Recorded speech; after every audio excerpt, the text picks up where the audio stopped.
Commander Gi-won Kim pressed his face against the cold metal of the observation window. The stars looked the same as they always did, but he knew better. Out there, beyond the reach of Earth's small ships, great civilizations thrived and fought and lived lives humanity could barely imagine. For 200 years, those civilizations had ignored Earth completely. The coffee in his cup had gone cold hours ago, but Ji-won kept sipping it anyway. Night shifts on Frontier Station Alpha were long and quiet. Most of the time, nothing happened. Ships passed by in the distance, their lights blinking like moving stars, but they never stopped. They never even slowed down. Earth was not worth their time. His communication officer, Lieutenant Minji Song, looked up from her console. "Sir, we're getting another data burst from the new Sol. Captain Park is still mapping the Outer Vega system." Gi-won nodded. Captain Hyunwoo Park was one of their best explorers. He had been out there for 3 months, carefully charting new star systems and taking notes on alien ship movements. It was dangerous work, but someone had to do it. Earth needed to know what was happening in the galaxy, even if the galaxy did not care about Earth. The Galactic Confederation had 3 major powers. The Zephyrian Empire controlled the northern spiral arm with their massive warships and warrior culture. The Crystalline Collective dominated trade routes with their advanced technology and crystal-based ships. The Void Syndicate lurked in the dark spaces between stars, dealing in secrets and forbidden knowledge. For 50 years, these 3 powers had circled each other like hungry wolves, never quite ready to strike. Earth was not even a mouse in their eyes. Humanity had barely managed to leave their own solar system when the first alien contact happened in 2156. The Zephyrian scout ship had scanned Earth for exactly 17 minutes before jumping away. The report they filed called "Humans are developing, species with limited potential for advancement." That report had saved Earth from conquest, but it had also doomed them to isolation. No one invaded a worthless planet, but no one traded with primitives either. Ji-won walked to the star charts on the wall. Red dots marked Zephyrian territory, blue showed the collective's space, black represented the Void Syndicate's known bases, green dots were human settlements, pitifully few and close to home. The nearest green dot to any alien territory was still light years away. "Sir," Lieutenant Song's voice cracked with excitement. "Priority message from Captain Park. He says it's urgent." Ji-won hurried to the communication console. Captain Park's face appeared on the screen, his eyes wide with shock. Behind him, the bridge of the new Sol was bathed in red emergency lighting. "Commander Kim, you need to see this," Park said. His voice was tight with tension. "I'm transmitting visual data now." The main screen shifted to show a view of space near a small asteroid field. At first, Gi-won saw nothing unusual. Then he spotted them. A massive Zephyrian dreadnought, its hull gleaming with weapon ports, was firing bright energy beams at something in the distance. The target came into view as the camera zoomed in. It was a collective mining station, its crystalline structures already cracking under the assault. "When did this start?" Ji-won asked. 47 minutes ago, Park replied. The Zephyrian ship jumped in without warning and opened fire. The mining station never had a chance to defend itself. Lieutenant Song was already working at her console. "Sir, I'm picking up emergency broadcasts across multiple frequencies. Collective ships are mobilizing in the Altair sector. Zephyrian reinforcements are jumping in from the Deneb region." Ji-won felt his stomach drop. This was not a random attack or a border skirmish. This was the beginning of something much larger. "Captain Park, get out of there now," he ordered. "Full stealth mode. Do not let them detect you." "Already on it, sir. New Sol is running silent." "But Commander, there's something else. I'm detecting massive fleet movements in all 3 territories. This isn't just a local conflict." The screen filled with new data as Park's sensors swept the area. Dozens of ships were moving through hyperspace, their destinations unknown but their intentions clear. The Cold War that had kept the galaxy stable for decades was about to become very hot. Lieutenant Song looked up from her console, her face pale. "Sir, I'm getting reports from our other exploration ships. Fighting has broken out in the Rigel system, the Procyon sector, and near the Capella trade routes. It's happening everywhere at once." Ji-won closed his eyes for a moment. He had always known this day would come. The 3 powers had been building their fleets for too long, making too many threats, pushing too many boundaries. Something had to give eventually. "Send a message to Earth Command," he said quietly. "Tell them the Galactic Cold War is over. The shooting has started." As Lieutenant Song worked to compose the message, Ji-won looked out at the stars again. They looked the same as always, but everything had changed. The galaxy was about to burn, and Earth was no longer safely hidden in its forgotten corner. The peaceful days were over. The war spread through the galaxy, like fire through dry grass. Within 2 weeks of the first attack, 12 star systems were burning. Admiral Minho Choi stood in the command center deep beneath Seoul, watching the holographic display that showed the expanding conflict. Red markers indicated battle zones. Yellow showed refugee movements. Too many markers were turning black, meaning entire worlds had gone silent. "Sir, we have another report from the Arcturus sector," said Colonel Yunabei, his intelligence officer. "The Helix Trading Company has declared bankruptcy. Their entire fleet was destroyed when they tried to run supplies through Zephyrian space." Minho nodded grimly. The Helix Company had been moving goods between star systems for over a century. If they were gone, it meant the old trade routes were completely broken. Smaller species that depended on those routes would start dying soon. President Sun Hee Lee had called an emergency meeting of the Defense Council for that afternoon. Minho knew what they would discuss. Earth had stayed hidden for 200 years, but the galaxy was collapsing around them. How long could they pretend it was not their problem? In the meeting room, the arguments started immediately. Defense Minister Jae Yun-shin wanted Earth to stay completely neutral. "This is not our war," he said, pointing at the star charts. "We have no alliances, no treaties, no obligations to anyone out there." But Foreign Minister Soman Park disagreed. "We cannot just watch billions of people die. The refugee ships are already heading toward the outer systems. Some of them will reach our territory soon." Admiral Minho had been thinking about this for days. Earth's position near the edge of the galaxy had always seemed like a disadvantage. They were far from the major trade routes and important worlds, but now he realized it might be their greatest strength. "The fighting is pushing refugees toward the galactic rim," he explained to the council. "Our space is the only safe zone left, but if we help them, we break our isolation. The three powers will notice us." President Lee listened to all the arguments. Before speaking, "What does our humanity mean if we turn away people who are dying? But what good are we to anyone if we get destroyed trying to help?" The debate continued for hours. Then Lieutenant Yoonji Kim burst into the room with an urgent message. "Madam President, we have an emergency at Lunar Station. A collective medical ship is requesting immediate docking permission." The main screen showed the damaged vessel. The crystal helo was barely holding together. Its beautiful, crystalline hull was cracked and bleeding atmosphere. Scorch marks covered its surface where weapons had hit it. The ship was designed to carry medical supplies and patients, not to fight battles. "They say they have 50,000 civilians on board," Lieutenant Kim continued, "mostly families from the Vega colonies. The ship is critically damaged and will not make it to the next system." Station Commander Do-yeon Lee appeared on the communication screen. His face was tense with worry. "Madam President, they are asking for emergency docking rights. Their life support is failing. With our immediate help, everyone on that ship will die within 6 hours. The room fell silent. This was no longer a theoretical debate about helping refugees. There were 50,000 real people dying in space, and only Earth could save them. Defense Minister Shin spoke first. "If we help them, word will spread. Every refugee ship in the galaxy will head for Earth. We will be overwhelmed." But President Lee was already making her decision. "Commander Lee, you are authorized to provide emergency assistance. Dock that ship and get those people to safety." "Thank you, Madam President," Commander Lee replied, but his expression showed he understood. "The consequences. Should I prepare for visitors? Once we break radio silence to coordinate the rescue, everyone will know where we are." Admiral Minho felt a cold certainty settle in his stomach. Earth had just stepped onto the galactic stage, whether they were ready or not. The rescue operation took 18 hours. Earth's medical teams worked alongside collective doctors to treat the wounded refugees. Human engineers helped repair the crystal healer enough to make it spaceworthy again. News of the rescue spread through the refugee networks within days. Soon, other damaged ships began appearing at the edge of human space, hoping for the same mercy. Earth quietly helped them all, but each rescue made them more visible to the major powers. Admiral Minho was reviewing casualty reports when Colonel Bay brought in the news he had been dreading. "Sir, we have confirmed hyperspace signatures entering our territory. 3 different fleets, all heading for Earth. How long do we have?" "Zephyrian ships will arrive first, in about 36 hours. The collective fleet is 6 hours behind them. The Void Syndicate ships are maintaining stealth, but our best guess is they will arrive within the same time frame." Minho closed his eyes.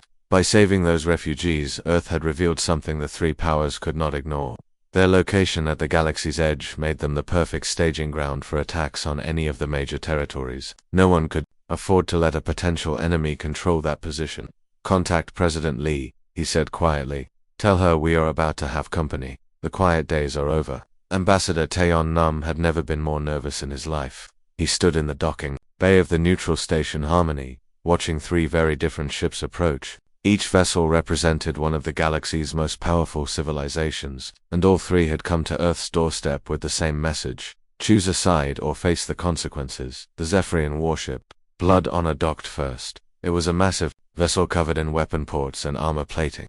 The Zephyrians believed that strength was the only truth in the universe, and their ships reflected that philosophy. Ambassador Nam watched as a squad of tall, gray-skinned warriors marched through the airlock. Their leader, General Vex Thaler, wore ceremonial battle armor that had seen real combat. The crystalline collective ship Prism of Truth arrived next. Its hull was made of living crystal that pulsed with soft blue light. The collective valued knowledge and efficiency above all else. Their representative, Scholar Zinkalar, floated rather than walked, supported by anti-gravity technology that made her seem otherworldly. The Void Syndicate ship was the last to dock, and Nom barely saw it arrive. Their vessels used advanced stealth technology that made them nearly invisible. Ambassador Keth Moran appeared to be human at first glance, but his eyes were completely black, and his smile never reached them. The Syndicate dealt in secrets and shadows, making deals that others would never dare to consider. Nom led the three representatives to the conference room he had prepared aboard Harmony. The neutral station orbited Earth's moon, far enough from human space to seem diplomatic but close enough to make the message clear. Earth was not running away from this conversation. General Thaler spoke first, his voice deep and commanding. "Humans of Earth, the Zephyrian Empire recognizes your potential. You have shown courage by helping the weak, but courage without strength is meaningless. Join us, and we will provide you with weapons that can break planets. Your ships will be feared throughout the galaxy." The offer was tempting in its simplicity. The Zephyrians controlled vast fleets and had never lost a major battle. Their technology could make Earth's small fleet into a real military force. But Nom knew there would be a price. "What would the Empire expect in return?" he asked. "Your world is perfectly positioned to launch attacks on both the Collective and the Syndicate," Thaler replied. "We would station our fleets here and use your space as a forward base. In exchange, you would share in our victories and our spoils of war." Scholar Zinkalar's response was more measured. Her voice had a musical quality that made her words seem like a gentle song. "The Collective offers a different path. We value knowledge and prosperity over conquest. Join us, and your people will have access to technologies that will transform your civilization, medicine that can extend life for centuries, energy sources that never run dry, computers that can think faster than any biological mind." Nom felt the temptation in her offer as well. Earth's technology was primitive compared to what the Collective could provide. Diseases that still killed humans could be cured instantly. Poverty could become a thing of the past. "And what would the Collective want from Earth?" Nam asked. "Your solar system contains rare minerals that we need for our crystal technology," Zinkalar explained. "We would establish mining operations throughout your space. Your people would be well-compensated workers in our industrial network. Everyone would benefit from the arrangement." Ambassador Keth Moran waited until both aliens had finished before speaking. His voice was quiet, almost a whisper, but somehow it filled the room. "The Void Syndicate does not make offers. We make statements. Of fact, Earth has already chosen a side by helping refugees. This action has disrupted the balance of power in the galaxy. The Syndicate exists to maintain that balance." Nam felt a chill run down his spine. "What does that mean for Earth?" "It means you will cooperate with us to restore stability, or we will remove the disruption you have caused," Moran replied. "The Syndicate has methods of dealing with problems that others cannot imagine. We suggest you do not discover what those methods are." The threat was clear, even if the details were vague. The Void Syndicate was known for making entire civilizations disappear without a trace. No one knew exactly how they did it, and no one wanted to find out. Nam requested a recess to contact President Lee. The secure communication channel crackled to life, and the president's face appeared on the small screen. She had been listening to the entire conversation through the hidden transmitters Nam carried. "What do you recommend, Ambassador?" she asked. "They are all offering to make us their servants," Nam replied honestly. "The Zephyrians want us as a military base. The Collective wants us as workers. The Syndicate wants us silent or dead." President Lee was quiet for a long moment. When she spoke again, her voice was firm with decision. Prepare a response for broadcast on all frequencies. I want every ship in the galaxy to hear this. Nam returned to the conference room and activated the communication array. President Lee's image appeared on screens throughout the station and on ships across the galaxy. Earth chooses peace, she said simply. We will not be your weapon against each other. We will not be your servants or your subjects. We will help those who need help and defend those who cannot defend themselves. That is our choice. The three ambassadors exchanged glances. General Thaler was the first to speak. Then you have chosen to be our enemy. All three representatives left the station within the hour. But Nom's job was not finished. His sensors detected something that made his blood run cold. The three fleets were not leaving the solar system. Instead, they were moving to a position just beyond Pluto's orbit and stopping there. Within days, the impossible happened. Three civilizations that had been at war for decades agreed to a temporary ceasefire. Their target was no longer each other. Was Earth. Fleet Commander Jisoo Kong watched the alien armada approach through the massive viewing screen in the hidden command center. The facility was buried 3 kilometers beneath the moon's surface, invisible to any scan the aliens might attempt. Around her, hundreds of technicians worked at consoles that connected to every human outpost in the solar system. The enemy fleet was impressive. 300 warships from 3 different civilizations, all working together for the first time in galactic history. Their formation stretched across space like a metal cloud, bristling with weapons that could crack planets. Any reasonable civilization would have surrendered immediately. But Earth had not been reasonable for a very long time. Status report, Kong ordered. Major Sung-Ho Kim looked up from his tactical display. All defense networks are online and synchronized. Solar collectors are charged and ready. Asteroid mining platforms have switched to combat mode. The Jupiter gravity wells are active and stable. Kong nodded. Everything humanity had built in space over the past 2 centuries had been designed with this moment in mind. The aliens thought they were looking at a primitive civilization with a few patrol boats and orbital platforms. They had no idea what they were really facing. The enemy fleet commander's face appeared on the main communication screen. He was a Zephyrian general with scars across his gray skin and cold yellow eyes. I am General Korvac Thane, commanding the Combined Liberation Fleet. You will surrender your planet immediately and submit to galactic authority. You have 1 hour to comply. President Sunhealy's response came through the quantum communication network from Earth. Her voice was calm and steady, but Kong could hear the steel beneath her words. General Thane, this is President Lee of Earth. You came to our home uninvited. You threatened our people. You demanded our surrender. You should have left us alone. The transmission ended, and Kong felt a cold smile cross her face. The president had just given the code phrase that activated all of Earth's hidden defenses. Across the solar system, mining stations and research outposts that had seemed harmless suddenly revealed their true purpose. Captain Hunhua Park commanded the visible human fleet from the bridge of the New Sol. His 12 ships looked pathetic compared to the alien armada, but appearances could be deceiving. All ships, this is Fleet Command. Execute Omega Protocol. Show them what we really are. The battle began with light. Every solar collector in the system suddenly focused their stored energy into coherent beams. The aliens had dismissed these installations as simple power generators, but they were actually the largest energy weapons ever built. Brilliant white beams lanced across space, striking the alien formation with the fury of captured stars. The first wave of attacks caught the aliens completely off guard. 17 ships simply vanished, vaporized by energies they had never imagined possible. The remaining vessels scattered, trying to escape the focused sunlight that turned space itself into a weapon. But the light show was just the beginning. The asteroid belt erupted with kinetic projectiles as mining stations launched their loads at incredible speeds. Rocks the size of buildings slammed into alien ships at a significant fraction of light speed. Each impact released as much energy as a nuclear weapon. General Thane's voice crackled over the communication channels, filled with rage and confusion. What kind of weapons are these? Our sensors show no military installations. That's because you don't understand what military installations look like, Captain Park replied. Every human facility in this system is a weapon. Every mining station is a kinetic bombardment platform. Every research outpost is a sensor array. Every solar collector is an energy cannon. You thought we were primitive because we didn't build obvious warships. You were wrong. The alien fleet tried to regroup near Jupiter, seeking shelter behind the gas giant's massive bulk. They had no idea they were flying into the most sophisticated trap humanity had ever built.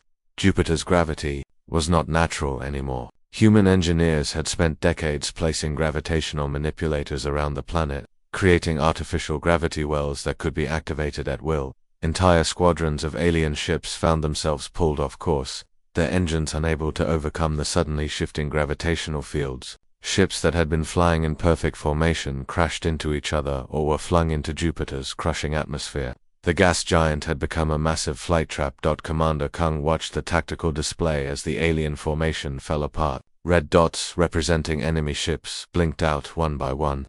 The combined Liberation fleet was being destroyed by weapons they couldn't see and forces they couldn't understand. "Sir, we're receiving surrender requests from multiple alien vessels," reported Lieutenant Yuajin from the communications station. "Denied," Kong replied without hesitation. "They came here to conquer us. Now they get to see what conquest really looks like." The battle lasted for 6 hours, but the outcome was decided in the first 30 minutes. The aliens had expected to fight a conventional space battle against inferior opponents. Instead, they found themselves trapped in a solar system that had been turned into a single massive weapon system. Captain Park's new soul led the human fleet in the final assault. The 12 visible human ships had not fired a single shot during the entire battle. They simply moved through the wreckage, rescuing alien survivors and accepting surrenders. Of the 300 ships that had come to conquer Earth, only 47 escaped to hyperspace. They carried with them news that would shake the galaxy. To its core, humanity was no longer hiding. They were coming. Admiral Minho Choi stood on the bridge of the Soul's Pride, watching the last alien ships flee into hyperspace. The great combined Liberation fleet had been reduced to scattered survivors running for their lives. In 72 hours, humanity had gone from a forgotten backwater to the most feared military force in the galaxy. But Minho knew the real war was just beginning. "Sir, we're receiving distress calls from the Rigel colonies," reported Captain Suyang Han from the communications station. "Zephyrian forces are bombing civilian settlements in retaliation for their defeat here." Minho felt anger burn in his chest. The aliens had come to conquer Earth and failed. Now they were taking their rage out on innocent people who had nothing to do with the battle. This was exactly what he had expected them to do. "Signal Admiral Kim," he ordered. "Tell her it's time to launch the peacekeeping corps." Admiral Giwon Kim had been promoted after her brave decision to rescue the refugees.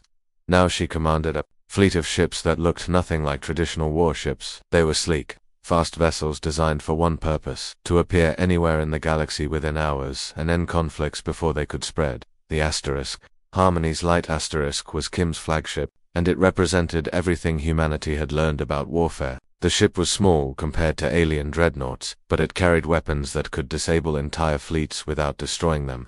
More importantly, it carried the moral authority of a species that had chosen to help rather than conquer. First target was the Rigel system, where Zephyrian bombers were attacking refugee camps. Her fleet of 20 ships jumped out of hyperspace just as the aliens were preparing another bombing run.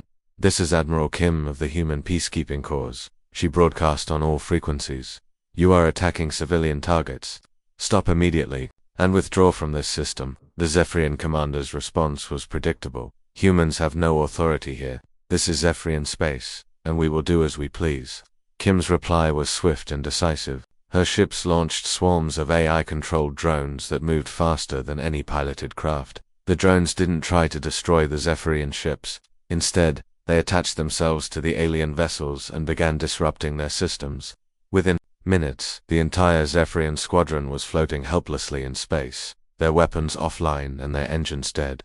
"Your ships are disabled but not destroyed," Kim announced.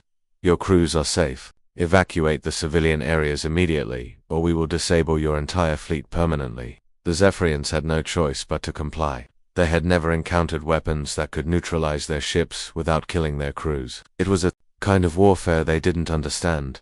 Word of the Rigel incident spread throughout the galaxy within days. The Human Peacekeeping Corps began appearing at conflict zones across known space. They didn't choose sides in the Galactic War. Instead, they attacked anyone who threatened civilian populations. Colonel Jinwoo Park commanded a peacekeeping mission to the Altair sector, where collective and syndicate forces were fighting over a trade route. Both sides were using civilian cargo ships as shields, threatening to destroy them if the other side attacked. All military vessels, "This is Colonel Park of the Human Peacekeeping Corps," he announced as his squadron dropped out of hyperspace. "You have 30 seconds to release the civilian ships and withdraw to a safe distance." The collective commander tried to negotiate. "These cargo vessels are carrying military supplies. They are legitimate targets under galactic law. They are crewed by civilian families," Park replied. "That makes them off limits. You have 15 seconds. When neither side backed down, Park's ships acted with devastating efficiency. Gravitational weapons created localized space-time distortions that pulled the military vessels away from the cargo ships. The alien warships found themselves trapped in gravity wells that they couldn't escape, while the civilian vessels were gently pushed to safety. Both fleets surrendered rather than risk being crushed by forces they couldn't fight. The pattern repeated across the galaxy. Human peacekeeping forces appeared wherever civilians were threatened.